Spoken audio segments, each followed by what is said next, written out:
ఇప్పుడు ఆ తర్వాత కార్యక్రమం ఆ తర్వాత మామూలుగా మనం రోజుకు ఏం చేసినా సంకల్పపూర్వకంగా చేస్తాం కదా, సంకల్పం చేస్తారు. ఆ దేశకాల నియమాలను ఉచ్చరించి వాటిని చెప్పి ఆ తర్వాత ఆ కార్యక్రమం చేస్తాం.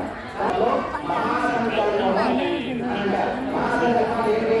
మళ్ళీ సమస్తమైన భగవంతుని యొక్క సృష్టిలో ఎక్కడ ఉన్నాము, ఏ కాలంలో ఉన్నాము, ఏం చేస్తున్నాము, జాగ్రత్తగా మనం ఎక్కడ ఉన్నాము, ఏ స్థితిలో ఏ కాలంలో ఈ పవిత్రమైన కార్యక్రమం చేస్తున్నాము అని మన భారతీయ వైద్య వాంగ్మయంలో మహాసంకల్పం అంటారు. అది చాలా విశేషమైనటువంటి ఆ మహాసంకల్పం మనం ఈ భారతదేశంలో ఇక్కడ ఈ మంత్రులుగా ఈ స్థలంలో ఈ కార్యక్రమంలో చేస్తున్నాం కదా. ఈ రోజు ఈ దేశకాల నియమాన్ని సృష్టి మొత్తం కూడా ఇందులో వివరించడం జరుగుతుంది. అనేక దేశాలు, పట్టణాలు, నదులు, పర్వతాలు అన్నీ కూడా ఇందులో వస్తాయి. వాటి వివరాలైనటువంటి మన వైద్య వాంగ్మయంలో చెప్పేటువంటి మహాసంకల్పం ఇంత మాత్రమే మన యొక్క శరీరం యొక్క తుప్పు కాపాలని వదిలిపోతాయి. కాబట్టి అటువంటి ఆ యొక్క మహాసంకల్పం దేవశాస్త్రంగా ఉన్నటువంటి దాన్ని ఇప్పుడు ఆధారంగా ఎప్పుడైనా మహాసంకల్ప రూపకంగా మనం కళ్యాణం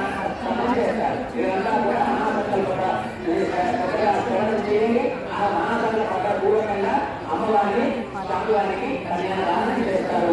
ఇప్పుడు అది విన్నారు. జయ శ్రీమన్నారాయణ.